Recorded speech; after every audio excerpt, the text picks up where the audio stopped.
Welcome to MMA Fancast. My name's Luke, and I want to give a huge welcome to a fighter who will be making his MMA debut in under 48 hours. Drum roll, please. Evan Dreucci. Evan, welcome to the show. I got so excited I knocked over my sign.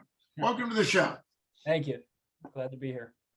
We are just under 24 hours away or 48 hours away, 2 days away from 247 Fighting Championships, Brawl in the Berg 12 at the Meadows Casino in Canonsburg, Pennsylvania, which is a huge deal for 247. I've been talking about it for a couple months, but an even bigger deal for you is you only get to make your debut once. So let's jump in there. This is your amateur MMA debut. You're training out of Indio Dojo. Take it from there. What led you to want to take your MMA debut on 247 Brawl in the Berg 12 and now? So I've been an athlete my entire life, and when I graduated high school, I kind of was just lifting, working out a little bit here and there for a couple years, and then I just felt something was missing. I just missed the competition. You know what I mean? And I know Tony Welsh. He's I wrestled with him. I went to school with him, and he told me about Indio Dojo and told me it was a great time and it changed him. So I went up there and gave it a try, and I fell in love with it.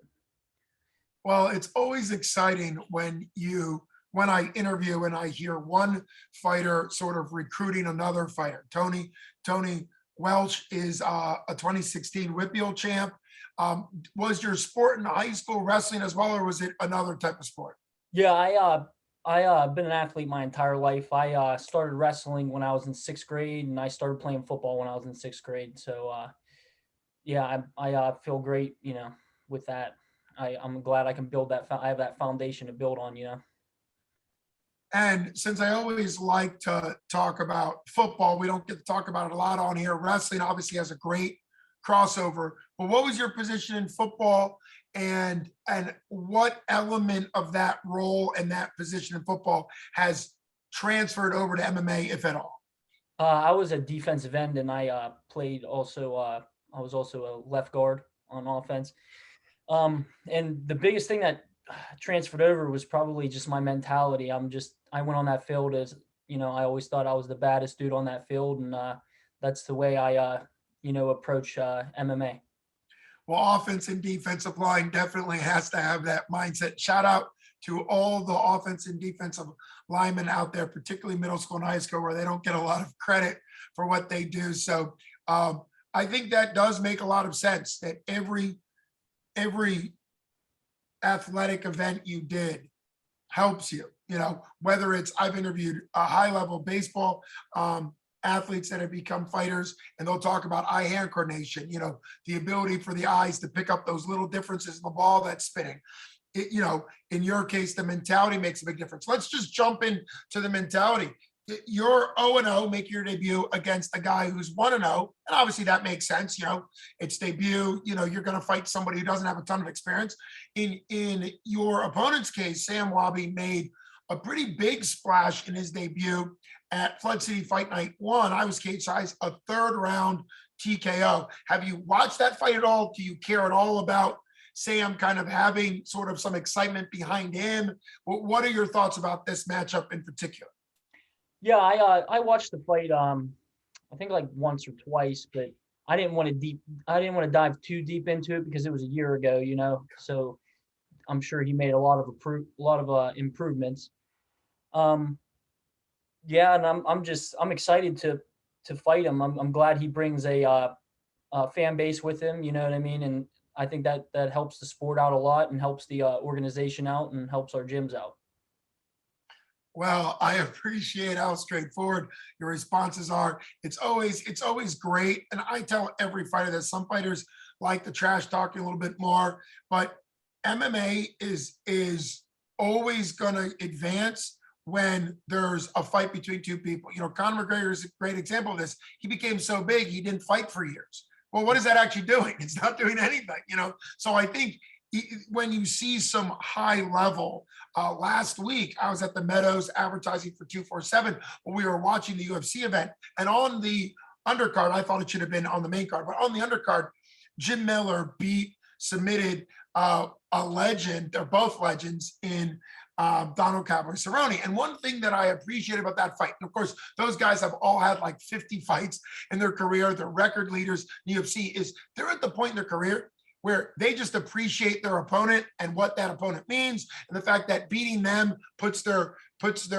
career forward. Is that sort of your mindset coming into this fight, that you need a good opponent like a Sam Wabi who has some excitement behind him? He had a knockout in his debut. That way, a win over him would be, would have some meaning and weight behind it.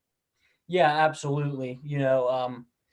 At the end of the day, you got to have somebody that's willing to get in there and dance with you. You know what I'm saying? And like, I just respect that he's getting in there with me, and I just I want us to both come out of there safe and healthy, and hopefully I get the W. Well, you had mentioned Tony Welsh, and as a partner, Indio Dojo, another really good wrestler coming into his debut. It was just announced today. I had him on the show a couple of weeks ago. Great interview, great guy. It was just announced today that he's had opponent come through, which is good, because a couple of days before that, it was announced that his opponent was out of his fight. So that's the type of stuff that happens a lot, particularly at the amateur levels, where there's no money incentive, there's no real rule to make people fight each other. So let's get into a little bit. What did you pick up? And we're going to avoid technical things because obviously you're 48 hours away from your fight. But what did you appreciate the most about going from wrestling and going from football to just the sport of MMA in general? So, like I mentioned earlier, it was a great foundation to build on. I had that grappling, I have that mentality, just that a good work ethic. Yeah, jujitsu it came pretty easy to me. I mean, it took probably like a month or two for me to slow down the pace a little bit. Like with wrestlers, we like to push the pace, and sometimes you get caught in bad situations, and that helped. I kind of just sat back a little bit, and it helps me assess the situation a little better. You know what I mean? And like I said, that Indio Dojo is it's great. There's so much talent there. The coaches there are amazing. We have great striking coaches for Muay Thai, and yeah, I'm just so excited to, get out there and showcase my skills. Well, you're under 48 hours away from showcasing those skills. As far as the crowd goes, because this is a pretty big event for 247. It's a huge event for 247. It's a big event for some of the big gyms like Indio Dojo. You guys have 2 fighters on it. The Mat Factory always have fighters. Stout usually has fighters. The Academy has fighters. How big of a presence do you think Indio Dojo and sort of your fan base or Tony's fan base will there be at this event in 2 days? Oh, it's going to be a huge presence. We, where we come from, we everybody just backs us up. Everybody supports us where we come from. We have a small community, so everybody knows everybody. And yeah, when Tony was wrestling, when I wrestled, everybody was out there supporting us. And I can't even count how many people texted me, told me good luck, and how many people are coming and getting their tickets. And yeah, I'm just so excited. Well, I'm excited for you. I'm excited for what 247 Fighting Championships Bromberg 12 is going to do. I think it's always exciting. Live MMA, amateur and pro is always exciting. Put it in a casino environment, put it in a sort of already exciting environment. I think it just makes it that much more exciting. You say you want to come away with the win, which is obvious for your debut. Do you want to make any type of prediction, or what would you like to say? Where this is your last interview, I would say, well, they might interview you at the weigh-in, but I may actually do that tomorrow. But what are you thinking about to make this a success for your debut? I'm confident in every aspect of the sport so far. I think I have the skills to beat him and just put on a showcase. Yeah, like I said, I'm ready to go. Well, I'm glad you're ready to go. I feel compelled, because we're 48 hours out, to ask a question about you fighting at 170. This is your debut fight. What did you wrestle at in high school? How comfortable are you in making that weight? Because a lot of times in amateur, it's kind of a feeling out process as far as what weight class you want to be at.